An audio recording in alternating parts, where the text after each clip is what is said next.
It was so beautiful, and I just remember the moss, and I remember the huckleberries and just all the amazing nature that was there in the forest. And it was like a friend to me, it really was. And the forest was gone. And I asked my mom, what happened? Why was this? Because I was just devastated. And my mother said, well, honey, that's just how business is done. I just remember thinking that it had to be better than that. Like there had to be a better way to build a house. There had to be a better way. It kind of led me on a quest to find out like how businesses make the decisions they make. And initially, I really thought that meant just working within existing business structures. And that's what I did for many, many, many years. Today, I'm at Organically Grown Company, which is the nation's largest independent organic produce distributor. I went from a cooperative, which is an alternative business model, to a perpetual purpose trust-owned company, which is an emerging model that is getting more and more popular. In essence, the business exists to serve that purpose and to fund it. And so the profits that you make flow down into advancing that purpose. And is the great option as we hit this silver tsunami that we're hitting right now in the business world, where folks are aging out and wanting to transition, but still preserve their mission. And for me as a CEO, that mission and that purpose is really what drives me. So it's frankly at the heart of the way I run my life, the way I live my life, the way I lead. We always have to balance actually making a profit and running a good fundamental business with our purpose. I'm also really fascinated with bees. I've always loved bees and just how they share resources and how they share roles. We really worked hard to integrate it into kind of the way we approach our communication. The sharing of resources and information is what makes systems more resilient. As leaders, we're expected to show up every single day, still be inspirational, still be supportive, still be our best self every single day that we walk through that door or sit down to our desk.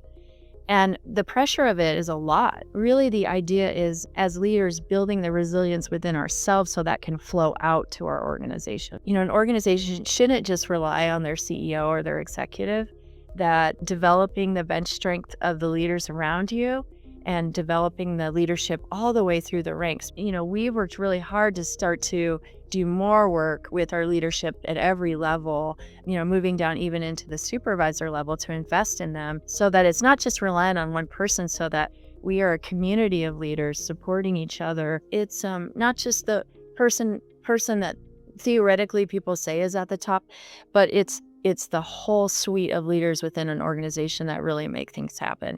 And as a CEO, my job is to articulate the vision, but also clear the way so that the work can happen. Courage isn't the absence of fear, it's walking through the fear. This is the Business Philosopher Within You podcast. I'm your host, Bhavesh Naik. A recurring idea on this podcast is that great leaders don't just manage organizations, they design systems that allow people and institutions to thrive over time.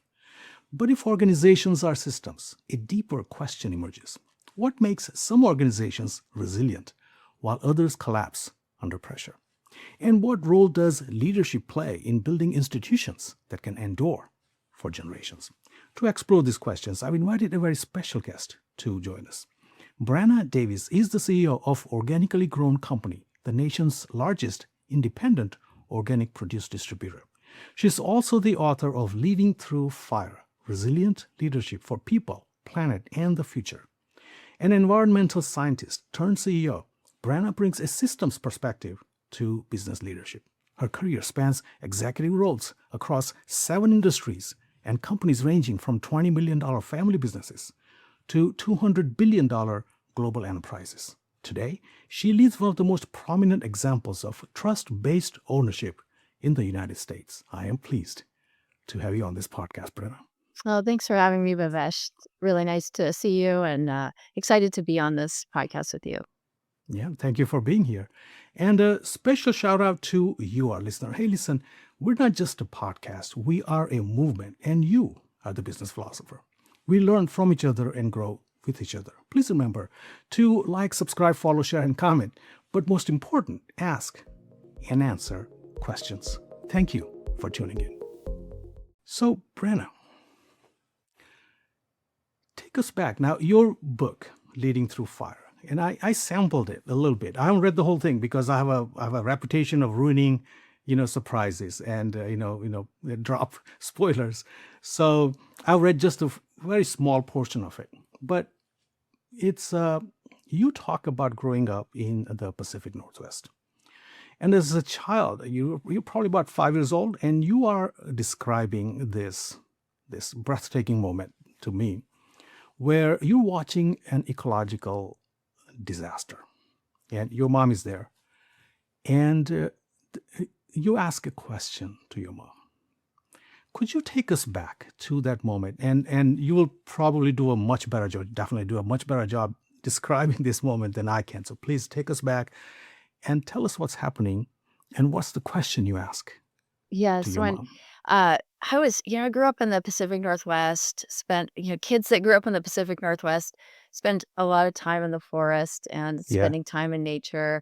I was raised it was in the '80s when you could kinda be set free and be feral and run through the woods, and I spent a lot of time on Camino Island, with my grandmother at her place, and, I used to play in the woods across the street. My cousins and I would all be over there, running through the woods, looking at the trees, the ravens, the tadpoles. There was so much nature there. It was so beautiful, and I just remember the moss, and I remember the huckleberries, and just all the amazing nature that was there in the forest. And it was like a friend to me. It really was when I was a kid. It was like a magical universe, and a really incredible ecosystem, although I didn't have the words for it at that point in time in my life. Sure. And I arrived after leaving my grandmother's place and coming back after a few weeks, and the forest was gone. It was completely destroyed. All that Mm. were left was a tangle of roots, and I remember the dirt. None of the plants were there. It was just clear cut. And I asked my mom, why, what happened? Why was this? Because I was just devastated. And my Mm. mother said, well, honey, that's just how business is done. They're developing that land and they're going to build houses on it. And I just remember thinking, and I was just thought that it had to be better than that. Like there had to be a better Hmm. way to build a house. There had to be a better way just for things to happen as a kid. And, when you're that young, you're idealistic and you just think Yeah. it will be so Yeah. easy. But it kind of led me on a quest to find out like how businesses make the decisions they make. Yeah. And it led me on a journey to become an environmental scientist. Um, majoring there was no sustainability majors back then. So Right. I had to hack my degree and really to really be able to learn about business and science. So that's kind of what led me to that point in my life, and it's really been a thread throughout my career. It's just this question, like, why do businesses make the decisions they do? Yeah. Yeah. And you talk about purpose in the book. And I think that this is probably the purpose is the first thing that you talk about. And I think kind of lead with that. That's my impression. And it seems like there is some inklings of the purpose right in that moment. You're 5 year old, so you probably are not. I don't know if the psychologists say that we don't form our cognitive mind until a bit later, like 6 years, something like that. So you're witnessing this, and it sparks something, and I think you end up calling it a purpose. Is that correct, or am I do I have that Yeah, wrong? it did sort of become a purpose. My Yeah. my purpose really was how do we protect this beauty, this natural beauty that's in the world. And as I learned more as an environmental scientist about ecosystems and how they're all connected and how human beings ourselves are Yeah. dependent on these natural systems to exist, I realized that really my purpose was both to help people survive, help people have healthy lives, clean air, clean water, Right. um, healthy food to eat, but also to help all the species also survive. And built into that, as I learned more and more, is this concept of environmental justice and how do we Yeah. help make all of that access more equitable for everyone. So Yes. these are all kind of been one big sort of purpose for me is finding a way to preserve these things, to preserve this beauty, preserve these resources in a way where it benefits all. And that's really Yeah. led me through my career. It led me, like you said, through 7 different industries. Right. I did my internship when I was in college in an Hmm. oil refinery because I really wanted to Oh, wow. dive into Yeah. how what I perceived to be one of the most impactful industries, how that they made decisions, and I learned a lot about Hmm. that. One of the things I learned is coming from my side of the Washington state, which is more liberal, and coming from a family that was more liberal, the words that I used might be, environmentalism. The words that someone else might use that worked in the refinery might be conservation, or Yes. words that the thing that motivated me might be to enjoy the beauty of the forest and hike through it.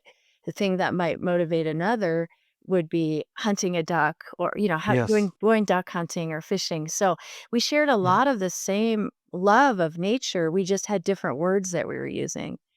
And, Yeah. so that Yeah. was one of the more profound things I learned, and, I found that in my career, I think that most people care about nature. I think that most Hmm. people care about the environment, but kind of the words we use have gotten in the way. So moving on from the refinery, I did a lot of consulting in the energy sector, Right. including in oil and gas, big multinationals, helping them do key performance indicator roll-ups and Right. environmental management systems work and sustainability work, helping them to have a lower impact, on their communities. And then worked in a utility doing a similar thing, which, for about 10 years. And ultimately, I found my passion for food, Hmm. working at a in a health system in Seattle, helping them to do all sorts of things, because Yeah. running a healthcare system is like running a small town. It's a Yeah. 24/7 operation and a million meals served every year. But, really, my question that I asked was, how can we make these meals more healthy for people and better for the planet? And so work to transition that food into Marine Stewardship Council certified seafood and Right. organic food and foods that would help to support people's health more effectively. And from there, I went to the nation's largest food co-op, um, Hmm. working and with the team there, leading all of their quality standards, making the Which is sure that today, right? well, That's today. not quite. This is before. Okay. Yeah, yeah, I Yes. was on the executive team Go for ahead. Sorry. Yeah. PCC Community Markets, Yeah. which is the nation's largest food co-op. It's 16 stores and about, I think it's about 1,400 employees now, 1,500, Hmm. um, helping them do a similar thing, reducing the impact, making sure that we, had healthy food in our system. And today I'm at Organically Grown Company, which is, the nation's largest independent organic produce distributor, Yeah. which I know we'll talk about. Uh, Yeah. I went from a cooperative, which is an alternative business model, to a perpetual purpose trust owned company, which Okay. is an emerging model that is getting more and more popular. And it's exciting to be a part of that. There are so many threads that we can follow in there, and let's see if we Yes. can do justice to your career and all the things that you've done. You talked about going into the belly of the beast, my terms, uh, going to the oil and gas industry and working there. And the word that popped in my head is perspective, right? It's going in and looking at it from their perspective. So you said something very important, that we all care about the environment. We all care about the ecology. We all, we want our planet and our world to be a better place and a good place for all of us to live, right, and thrive. So, and you didn't choose to become an environmental activist, right? You didn't go into government institutions and choose to be a bureaucrat. Those are all wonderful professions. You chose to take more of the business angle to things, right? It seems like you kind of grew into business side of things, and and leadership. So you grew into a leadership role, right? And I think today you probably call it stewardship more than the leadership.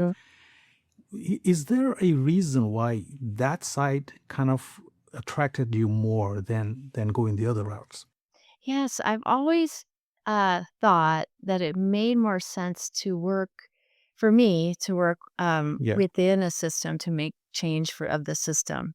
And I Ah. thought about it a lot when I was in college. I was not popular because I was had this internship and all my colleagues were doing really cool work, like counting frogs, or, Yeah. measuring, limbic systems, or, doing a lot of Yeah. different things. But for me, I thought they have an important place in the ecosystem of the environmental movement, which is, understanding the science.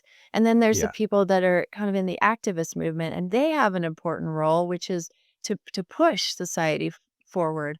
But I Right. always thought, for me, that if I could understand the system as much as possible, it's interesting reflecting on this, because it's kind of a little bit of a scientist view. But if I can Uh-huh. understand the system as much as possible, then I can Yeah. most effectively um, help it to do a better job. And initially, I Yes. really thought that meant just working within existing, business structures. And that's what I did for Right. many, many, many years. Um, and I do think that you can make a difference within existing business structures. I've seen businesses that have done really great things. We can think of so many businesses that have Mm-hmm. done great things. And I also think that when the challenges happen, when, sales dive, or there's some kind of crisis, the trade-off Yeah. that I've seen is always, quite often, I should say, not always, quite often, that they will choose to disinvest in sustainability initiatives, or disinvest in the community, or disinvest in other things. Mm-hmm. And so these alternative structures help to preserve that mission and that purpose, even in Yeah. times of challenge. And that brings us to this idea. I think you talked about PPT, perpetual purpose trust. Did I say that right? Yeah, you did. Yep. Quite mouthful, but every single word of those three, I was thinking about those three words, and each one of them makes sense because it's perpetual, meaning that it's self-sustaining, it goes on beyond generations, right? It's perpetual, and it has purpose is in there, and then trust.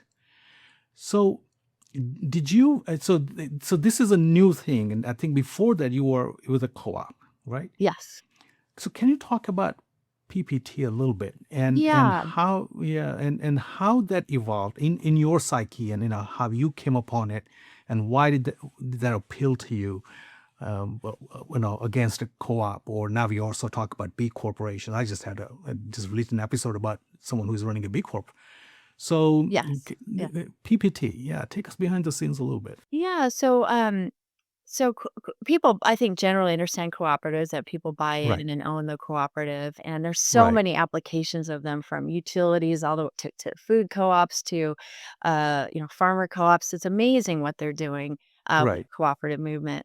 The perpetual purpose trust movement is centered around this idea of putting your business into a trust that exists to serve a purpose in perpetuity. Ah, So, yes. um, so OGC, Organically Grown Company, moved into a perpetual purpose trust in 2018, and there were very few companies that had done that at that time. Like, it was so unheard of. Mm-hmm. We had to hunt down a lawyer that would help us, and it was hard to get Mm-hmm. financing to do it, and all these other things. But in the past, perpetual purpose trusts were largely applied to things like a cemetery, where it has to Okay. exist for a purpose over a long time. So it would be put in a Uh-huh. trust to do that. Or, like, if you had a pet, like a long living pet, like a parrot, you Yeah. could create a trust for your parrot, so that it would be Uh-huh. taken care of over the long term. It was more novel to be used to put a business into it. But in essence, the business exists to serve that purpose and to fund it. And so the Yeah. profits that you make flow down into advancing that purpose. Mm-hmm. Mm-hmm. So we transitioned into it in 2018, and since then, we're close to 100 businesses that have also transitioned, Wow. including Patagonia, which Oh, is wow. really Okay. exciting. Yeah. And so the Yeah. movement is growing. I'm on the board of a new organization called the Purpose Trust Ownership Network, Right. which just had our first conference Uh-huh. in Awesome. Austin, and it sold Yeah. out, which was really exciting. And so there's just a growing movement around the country to embrace Yeah. this model. Um, the model itself, there are safeguards. So rather than just having a board, like a typical Yeah. business that would run everything, you have a board, but also some roles that have oversight to make sure that Right. you're heading towards that purpose. And there's a Yeah. grievance process for that. So it really keeps you on course, and Mm-hmm. you're consistently asking the question, are we advancing our mission? And in the case Hmm. of Organically Grown Company, it is advancing organic food systems, organic agriculture. In Right. the case of Patagonia, they're focused on climate change and really dealing with climate change. But Right. there are many. There's also employee owned trusts. So really, what that is that the purpose is to advance, to help employees and to advance employees. Um, Yes. so it's really a great growing movement that I think more and more business leaders are learning about, and is a Yeah. great option as we hit this silver tsunami that we're hitting right now in the business world, where folks are aging out and wanting to transition, but or to exit, but still preserve their Yes. mission. This is a Hmm. great model for that. Hmm. Yeah. Yeah. And I want to just kind of make some connections for our audience. I think OGC is the company of which you are a CEO right now, Yes, yes, yes. correct? I'm the CEO So, of Organically Grown Company. That's correct. right, and that's OGC, and that is under PPT. You organized it as an entity under this Yes, PPT framework, yes. right? Mhm. Okay. All right. And what is the purpose of OGC?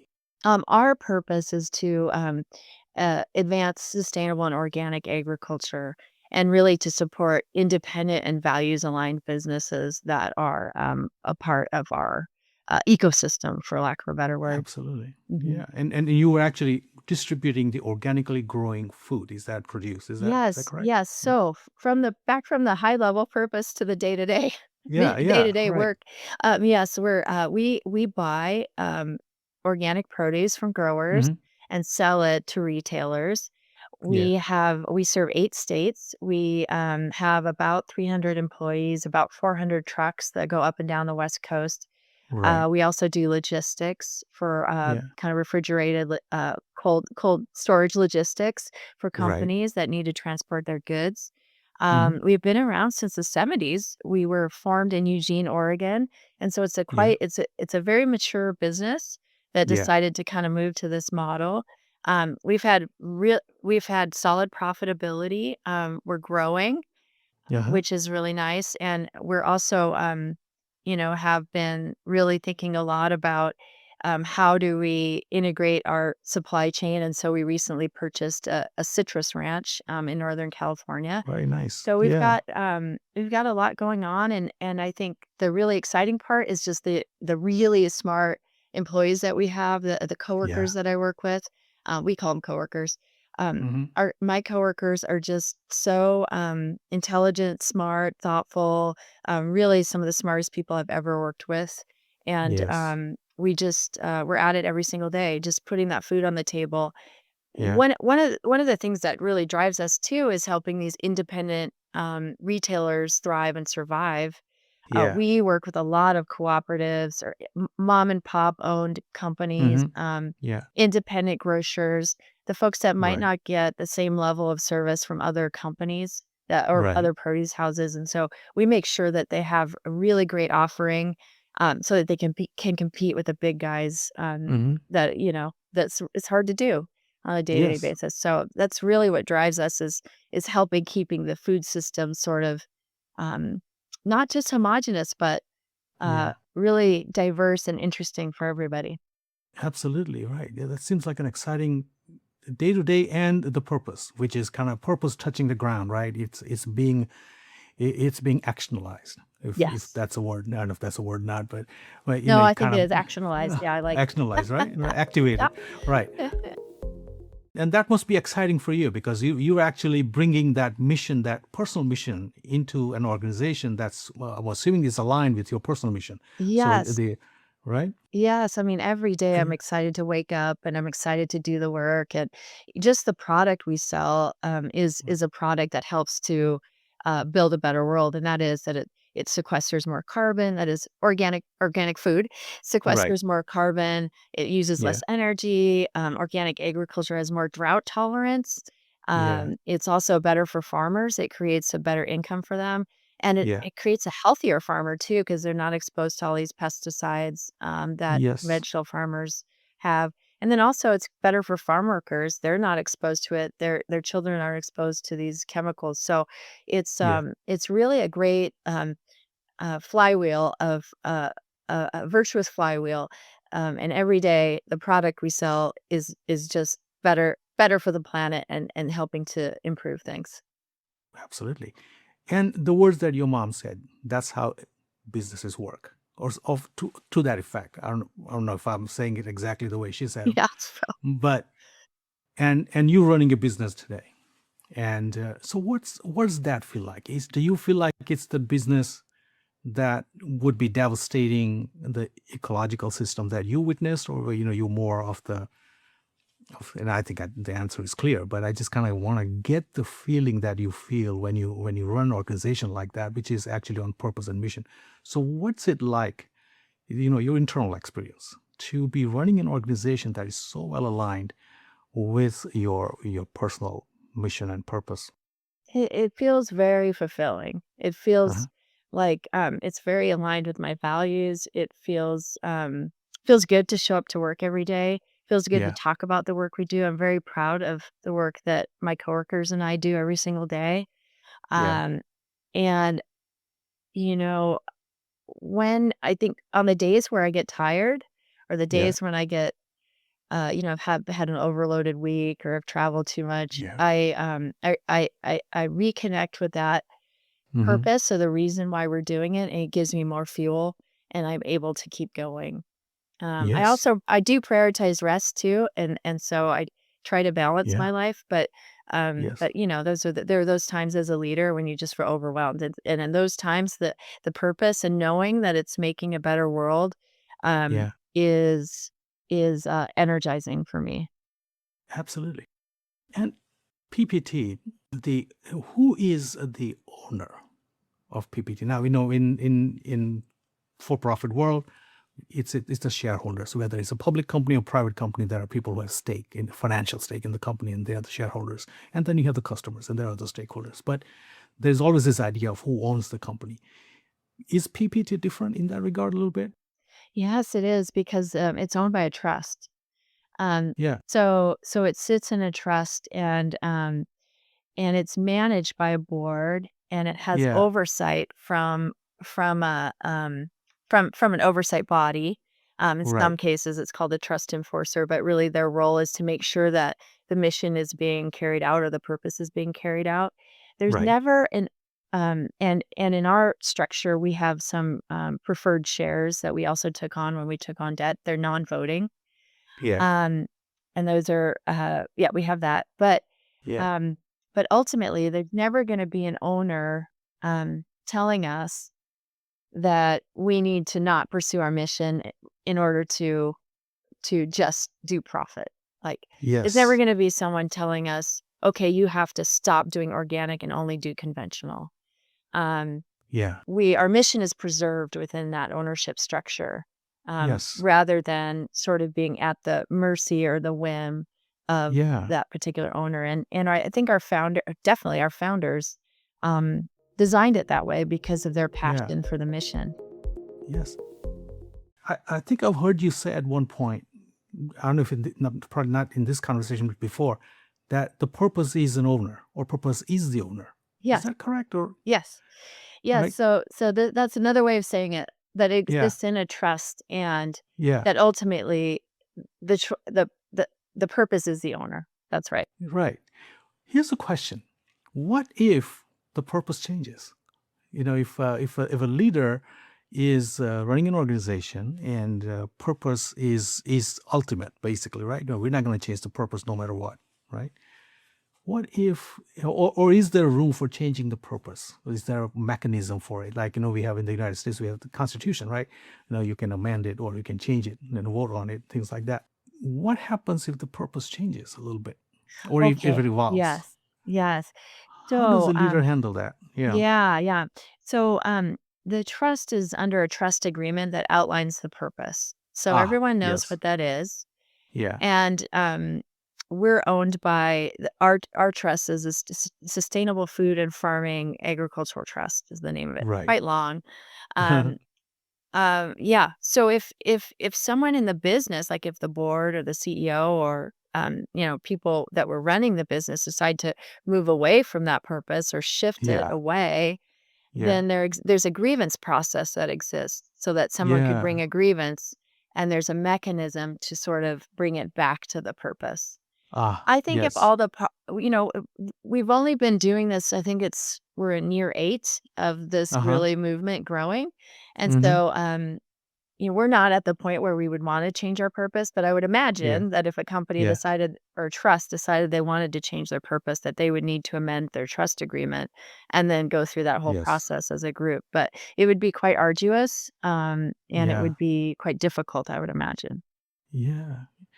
Have you have you been in a situation with OGC? So far, I know I realize it's a young model and it's probably still experimental a little bit. But as a leader of OGC, have you ever been in a situation when you had to say, we're drifting off the purpose here a little bit, so let's bring it back in Yeah, alignment? every day, Uh, we talk about our purpose, and I really make an effort in our leadership meetings. We're always reconnecting with how what we're doing could impact coworkers, or how what we're doing, feedback from coworkers, and connecting with our mission, and how that would how what we're doing impacts our mission. So it's kind of sure. a constant conversation that we have in our business. So Yeah. far, there hasn't been a moment for me where we felt like there was a major drift from that, because we're Hmm. constantly hitting that touch point. And for me Yeah. as a CEO, that mission and that purpose is really what drives me. So Yeah. it's frankly at the heart of the way I lead I run my life, the way I live my Uh-huh. life, the way I lead. Yeah. Yeah. So I haven't seen it yet, Hmm. although I'm sure it could be a possibility at some point. I know, we always have to balance actually making a profit, Yeah. and running a Yes. good fundamental business with our Yeah. purpose. And that's one thing that tell folks is one of the best things we can do for the perpetual purpose trust movement is to run a business with solid financials, with a great 100%. balance sheet, with Yeah. money in the bank and the ability to grow, and with growth happening in a way that's sustainable for everyone. And we're Yes. doing that, which is really exciting. So Excellent. Yeah. um, so for us, I haven't yet felt that for me Yeah. personally. Yes. Yes. Yeah. In your book, something that kind of jumped out at me was this idea, and I don't know where it was written. It might have been one of the testimonials that I was reading of the people who wrote testimonials right before the book. And it's around this idea that nature is a teacher, especially when it comes to this. Nature Mhm, is a great teacher, mhm. especially in how to run organizations, resilient organizations. So nature itself is an organization. It's an organism. It's an organization, and there is the quality is fragility, and it's fragile, right? And and yet that fragility is also probably its strength.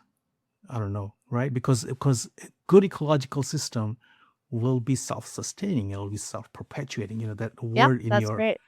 right. Yep. So and then we have organizations that are made of people, right? Do you do you draw any parallels between the ecological systems and the you said people these are all co-workers, we call them co-workers, we don't it's not like a corporate leadership structure. Are there any parallels between the two, the ecological system and the organizational system that Oh, that you yes. I work with? mean, I've always been fascinated with kind of the parallels with nature and kind of business, from the kind of mycelial network. I think a lot about the organic movement and how there's a mycelial network in the forest, or a fungal Yes. network where trees Yeah. can share nutrients between each other. And I think a lot Uh-huh. about that through that lens, about different movements that we're building, or Yeah. different ideas that we're sharing across different organizations or in communities, or even in our organization, of how we share information and resources between each other. Yeah. I'm also really fascinated with bees. I've always Oh, loved really? bees, and just, Uh-huh. how they share resources, and how they share roles, and how they work together as a community to communicate, and Yeah. to support each other in, Right. finding honey, and, or sorry, finding finding flowers to make honey. Yeah. Yeah. How they support their young. There's so many different pieces of nature you can look at, and sometimes I think through designing my own, or designing solutions to my own problems. How would the bees do this? Or how would you do Yeah. this if you were in the forest? Or how would ants do this? Ants are Yeah. fascinating too, and kind of the way they work. Um, so I'm often thinking through that biophilic lens. Yes. And I don't Yeah. always articulate it, so it's interesting you've asked me that, but it Uh-huh. it is, I am often thinking about it. Yes. Biophilic lens. What's that term? Could you explain that? You Oh, also used biophilic. another technical term just a while Yeah, ago, oh, and yeah. yeah. Yeah.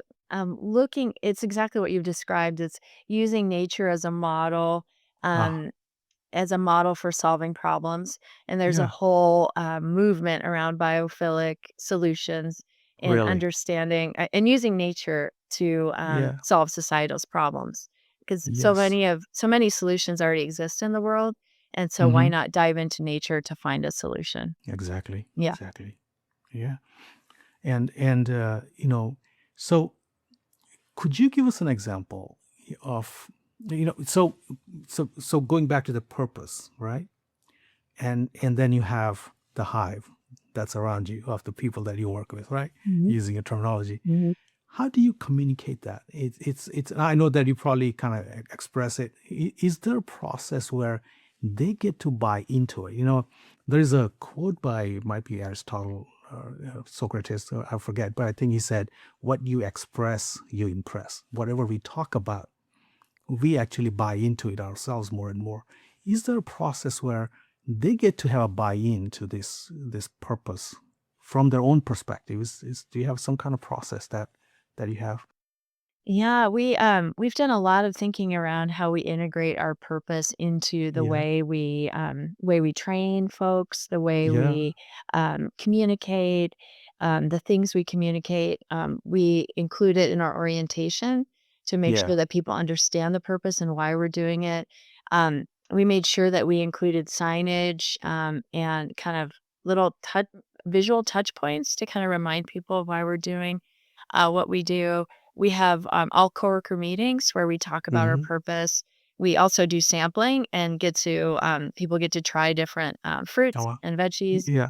Right. Um, we also share, our fruits and vegetables with our coworkers so that they can try things, and can have, like, more additional healthy food to bring to their families. Yeah. Um, and then we also have, something called a hive chat. Interesting you said that I because we love it. actually call it which is, a monthly meeting when we don't have all coworker meetings where people can come and ask any questions they have, and we Right. talk about, what's going on in the organization, and, so there's that piece, and then we have weekly, um it's called Buzz of the Biz, is another, Mhm. uh Mhm. weekly, Okay. business announcements that kind of highlight different purpose elements in addition to what's happening in the business. So we really have worked hard to integrate it into kind of the way we approach our communication, Yeah. and always trying to touch back on the why, why we're Yes. there, why we're doing what we're doing. Um, in a warehouse, the turnover on certain jobs is higher than in other professions, and so it's something that we're still learning about how to reach Yeah. everyone because it's challenging when you have, you have, folks that are salespeople that might be there for a very long time. You have folks that might be, stay less long in certain roles, and so, Yeah. working hard on retention, and then also how do we get the news out to newer people, and so it's still a work in progress. I won't say that we've totally nailed it, but I will Yeah. say that in our coworker surveys, more than 80% of people say they're proud to work at OGC and they're That's proud of our awesome. mission. So, Yes. it's been really pretty successful, although we're always working at it. We're Yes. never done. Yeah, it's always a moving target, and it's as it should be, right? On that point, we live in a world that's always changing, always shifting, right? And you talk about in your book, you talk about resilience. Mhm. I think that's one of the themes that I think you address quite a bit. Resilience and resilient systems, like ecological systems, are resilient, and an organization can also be resilient. And at the same time, both of those systems are also fragile, right? And I always wonder, and I'm just kind of thinking out loud with you. Yeah, yeah. Um, what is it? The same system, it's kind of like a paradox here, right? It's the same system that is so fragile also has this strength that it's also resilient, right? What do you think is the common thing? What is it that what is something in there that makes the same thing that's resilient but also fragile? Any thoughts on that? Yeah, I think, so much to say about that. Uh-huh. I Mm. think where I'll start is that connection is so important. Like Yeah. the sharing of resources and information is what Yes. makes systems more resilient. Yeah. And so I think for me, thinking about my own resilience as an individual, which I Yes. wrote the book Leading Through Fire, Yeah. Resilient Leadership for People, Plan of the Future, because I wanted to support leaders in this time where we're in the middle of this multiple crises all at once, which people are calling the Yes. poly crisis. I mean, today as Yeah. we're recording this, we have a conflict in Iran. We have Hmm. you know immigration crackdowns that have been very hard Yes. on people, Yeah. extremely hard. We have you know. Uh, all the other crises that are layered under it, the ecological 100%. crises, societal crises. I mean, there's so Yeah. many things that we're holding. And then as leaders, we're expected to show up every single day, still Yeah. be inspirational, still be Yeah. supportive, still be our best self every single day that we walk through that door or sit down to our Yeah. desk.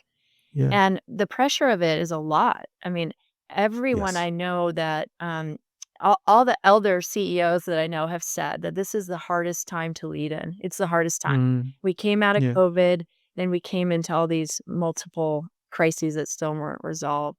Yes. And so the question for us leaders is how do we maintain our own resilience in the face Yeah. of this? How do we maintain our Right. own sort of would say inner, Yeah. I don't know if the word is like strength, yeah, inner strength, Yeah. in the face of all this, and really what that is about is making sure we're taking care of our bodies, making sure that we're Yeah. compassionate towards ourselves and others, making Right. sure that we're cooperating with others and not doing what Western society often says, which is and American society often says, which is you need to be you're an individual, the individualism above all else. And this Yeah. is a point in time where we need each other. We need each Yes. other's support. We need to be Yeah. there for each other. So thinking about that, how do I cultivate that in my life? Yeah. Yeah. And in my friendships and in my Yes. professional life.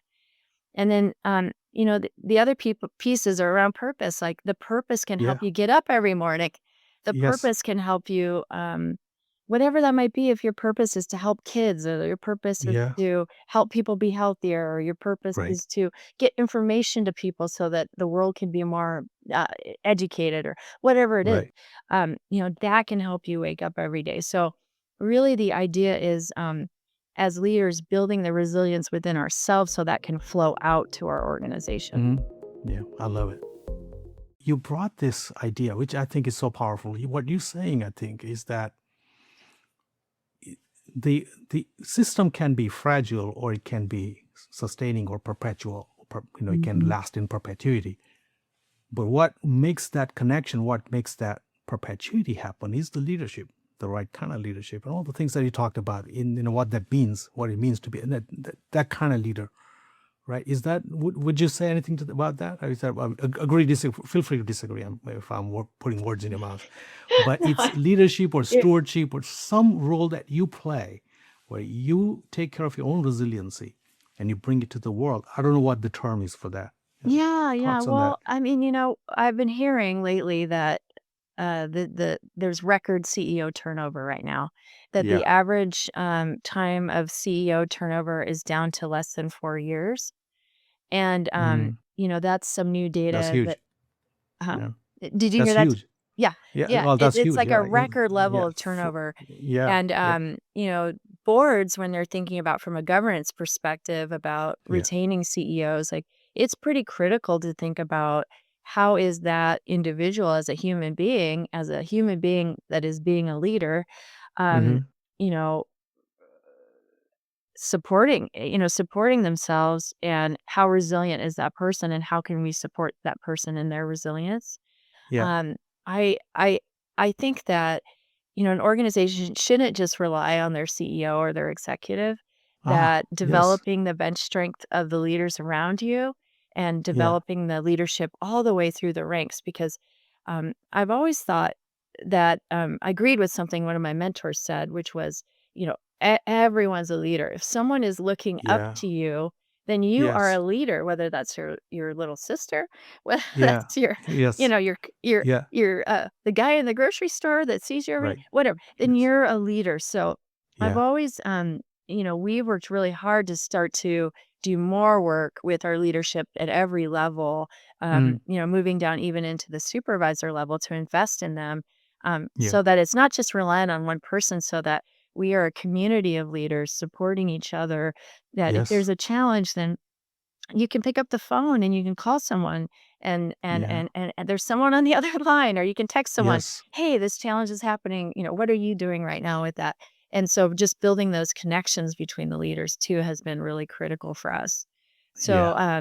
So I think it's not just the person that theoretically people say is at the top, but it's the whole suite of leaders within an organization that really make things happen. And as a CEO, Yes. my job is to articulate the vision, but also clear the way so that the work can happen. Yeah. Right. Clear the way. Yes. Absolutely. Yes. So the whole hive of leaders, right? Yeah, the hive And of leaders, yeah. and that's what makes it resilient. Mhm. Yes, that's Yeah. right. Yeah, that's interesting, yes, because, that's Yeah. exactly the model that bees follow. Yep. If you can hold up your book, Oh, do you have it sure, in front yeah. of you? Yeah. There's the book. There you go. Yeah, it's probably flipped. We'll see, but Yeah, we'll for our audience, yeah, we'll flip it so yeah, that okay, they can read yep. it. Does that come from experience? Yeah, leading through fire. Yes, it sure Yeah, does, it does, yeah. You absolutely. you led through Because fire. I think you and Yeah, I talked earlier, one of the things about working on environmental issues is that your work is never done. It's not yeah, like you are a bricklayer or you built a house where you can see at the end of the day, yeah. the house is built and I guess, mission accomplished, I did it. Yes. It's something that's really a long haul, and some might say, and it can feel like a lost cause at times. Like working on climate issues, there's been so many times where, I would just grieve because we didn't make it as far as I wanted to. Or right now, we're above 1.5 degrees Celsius in terms of global warming on the planet. We Yeah. haven't we haven't kept it below levels that are going to really impact future generations. Yeah. Um, but working on those causes gave me a lot of insight in how to keep going. Yes. You know, Yeah. which is Yeah. to really focus on healing yourself, and to focus on healing, Yeah. and building that resilience within yourself so that you can continue on in the movement. And so many folks that work on social issues or environmental issues or issues that are long haul issues, Yes. sometimes we will just burn out. Yeah. And I found a Yeah. parallel between that and being a CEO. And Yeah. when I saw the world kind of shifting, earlier last year, or late last year, I kind Hmm. of locked myself in a room and tried to write down everything I could as fast as I could, Yeah. to try to get what I know about how to stay resilient out to other Yes. leaders. So really, it's a love letter to them. And I wrote it so that you can. I like to read in the morning, so I wrote it, Hmm. so that each chapter is very easy to read, Yeah. over a cup of coffee. So it's Right. not Yeah. it's not a scientific tome. It's not Yeah. something that's really hard to get through. It's an easy read, and at the Yeah. end of each chapter, there's some clear takeaways that you can apply that day, Right. to improve your leadership. So it's written for other executives. Yeah. It's a love letter to them, as you said. Yes. And I love that framing. Walking through fire. We talk about one thing that we talk about on this podcast a lot is just kind of internal change that we all go through. And leaders who lead, ultimately, we had a writer, another author, Tope Folarin, and he said something so beautiful. He said that as a writer, and I think this applies to any creation, if you're a business owner or painter or what have you, your creation at one point as you're creating it is going to call out to you and challenge you and say, you need to grow to be able to do justice to me, Yeah. right? It forces you to grow and expand Mhm. and self-develop. Mhm. It grow in resilience, in grow in many different ways. So, so has there been a moment? And when we talk about what I call the dark night of the soul moment, it doesn't have to be so dark all the time, but has there been a moment that was like a defining moment where you thought that it was like the bottom, that, okay, this is a lost cause. I'm not going to come out of this. It could be, it could be career, it could be business, it could be personal setback, anything like that that you can talk about from your experience, from your career life. Yeah, I did have a moment, kind of mid-career when I considered shifting what I was doing. Yeah, Um, I just remember feeling like I kept hitting my head up against the wall in this organization I was working at. yeah. Like they were kind of, I felt like giving lip service to it. I felt like, the work I was trying to do, which was to kind Hmm. of improve the sustainability of the company, Yeah, wasn't well valued. And they sort of let me do it, but they weren't really bought into it. And I yeah. was running a green team, which is kind of like the sustainability team. And I just Hmm. remember the executives. There's one executive that seemed interested, and I had a situation where, the CEO wasn't very responsive and, in fact, Yeah. a little dismissive. I would not a little, a lot dismissive. Uh-huh. And I considered quitting. I considered going into another field and maybe just doing environmental work somewhere or not working in the business world because it just seems so um, not valued. Hmm. But I kept going. I realized that this is really what I wanted to do after a long contemplative process. I think it took me 6 months to kind of really Oh, um, really? recover Yeah. from it. And I promised myself, because I read in the Harvard Business Review that women don't apply for jobs unless they have 80% of the qualifications, but men Oh, will apply if hmm. they have something like 30. And so I Yeah. promised myself I would apply after reading that to my dream Yeah. job, Right. no matter what, if I thought the qualifications were. So I applied to a dream job and I got it. There And you go. that was a Awesome. Yeah. defining moment. Like, I had so much freedom in the other job. I was respected for my, what I shared, and I had the courage really to apply for Yeah. it, which for Right. women sometimes takes more. But, ladies, remember this this this thing, which is that men will apply for 80% when men will apply when they have 30% of the qualifications, women wait until we have 80. So always put your hat in the ring, ladies. I'll just say that. There Um, you go. but I got Yeah. this great job, so inspiring, and ended up working, multinationally. I ended up, like, at the Paris climate talks. I did such Yeah. incredible work at the White House twice. I ended up on a Yeah. panel, after doing really great work on climate with the Vice President Gore. I, Hmm. just had these incredible experiences, and so, that dark night of the soul sort of turned into something, like, it just blossomed, I guess. Wow. And, Yes. Yeah. I Yeah. will say too that later I heard someone talking about the work that I did years ago, Well, and that they had started using it and were still using it in the organization.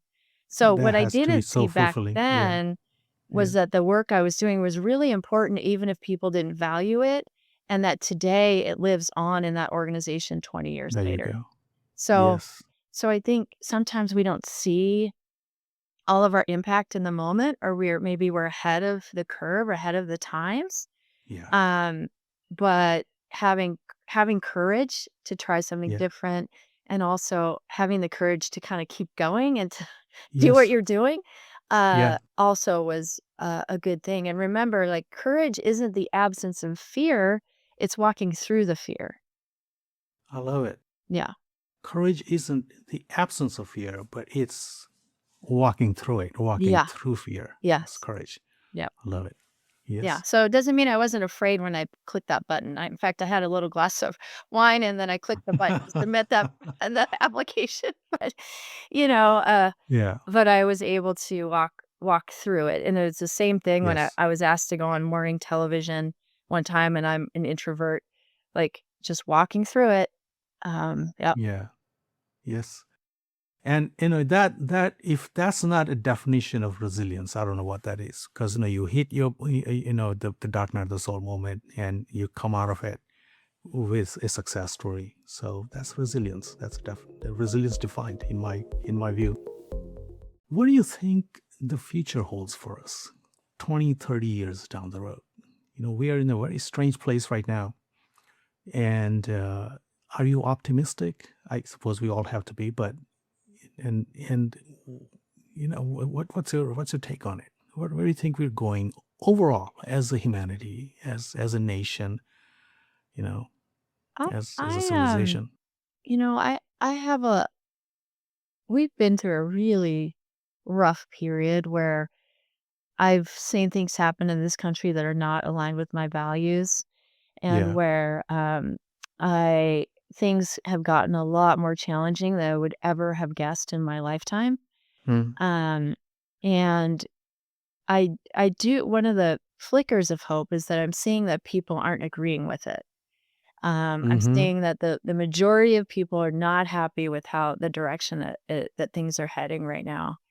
And so I do have hope that Yeah. things are gonna shift, and I Right. do have hope that ultimately we're gonna come out of this with, kind of a new sense or renewed sense of commitment to the Yes. planet, commitment to other people, commitment to human rights. Um, and I think in the future, it's gonna be challenging for us. I mean, if you look at the science in terms of climate change, Yeah. we're gonna get more severe storms. Weather patterns are gonna shift and all of it. But one of the things is that I have a lot of hope because I have hope in human resilience. I have hope Yes. in the Yes. creativity of human beings that we're going to need to develop these skills to be adaptive, to be Yeah. flexible, to be nimble. Right. Um, and we're seeing movement in the produce world of people moving their production. Really? I mean, we're already seeing that. There's already been climate migration that's happening globally, and there are people Yeah. migrating, climate migration happening in the US too. So all of this is happening right now in real time. But I think I have hope in like I said, the creativity of human beings and the adaptation that we're going to have to do, um, and that we already do. And I do think that the majority of people are decent and Yeah. are loving and care about each other. And Yeah. so I have confidence. Maybe it comes from working on kind of both sides of the spectrum in the Right. refinery, or maybe it comes from being exposed to all sorts of people with different perspectives and having respect for them. Um, but I do think that we're going to come out of this better. It's going to be tough. It's gonna be tough, and It we're is gonna though. come out of this better. Yes, Yeah. and it's like that dark night of the soul moment, right? Maybe this is our collective dark night of the soul moment, and we'll dive deep within our own souls, and collective soul singular, and find solutions that Mhm. that move us forward as a humanity, and as a civilization. Yeah, and we're making Right? So, exponential improvements in the energy world right now. And some yeah. people are saying, well, obviously AI is having huge implications on society and Yes. shifting how we do work, shifting the type of work we do, Yeah. shifting all sorts of elements of society. And it's also shifting the energy that we have and the amount of energy that we'll be able to produce. And I think it's driving the requirement that we will produce more energy, and that is Yes. leading to more clean energy innovation. So I'm Yeah. really confident that, right now we're facing as we record this, we're facing kind of a fuel challenge as the Strait of Hormuz is as Right. closed down to a trickle, and that's 20% of the world's petroleum comes Yeah. through that place. Right. Um, and so I think, having that experience again as a society may drive us towards more of that clean energy. So we had kind of a double influence here, which is, Yeah. needing more energy for AI, which largely has been the clean energy sphere, and then also this piece around electrification of Yeah. transportation. So I'm hoping, um, that we get through this tough period, and then that's how we'll emerge. Yes. Yeah. I heard somewhere, it's darkest before dawn. So maybe that's what it is. I hope right? so. Yes. I really So, hope so. I pray that that is true. Yes. yeah. Is there anything that I didn't ask that you didn't get to talk about, but that is very close to your heart and you would like to kind of share with the audience? I think we've covered a lot, and, Okay, yeah, I feel like I've shared, uh I've really enjoyed the conversation, good. yeah, no, I feel great. Excellent. Your book, how do we find it? Um, And yeah, the book is on, Amazon, it's on, Barnes& and Noble, Apple Books, yeah. so it's easy to find, and it's all over the place, so you can pick one up. Um, and I also made an audiobook because I really Oh, believe that's that awesome. Yeah. yeah, I really believe that, I got in this debate once at a dinner party where someone said that reading an audiobook isn't the same as reading a book. And Yeah. I really am passionate about, people that have neurodiversity, and I know sometimes for Yes. those folks, it's easier to listen to a book, so I wanted to make sure that I provided access for them. But also busy people, we like to listen to audiobooks in the car, so Right. anyway, I made sure we Yeah. had an audiobook, and then if you're interested in learning more about Organically Grown Company, um, we have a website at organicgrown.com. And Perpetual Trust Ownership Network has a great website if you're interested Yes. in the pitons work. And then I have my own personal website, which is brennadavis.com. Okay. And we'll put all of those links in our show notes. When we Okay, publish the great. episode, we put them, we have show notes section underneath, and we'll put all those links so that folks can get hold of you.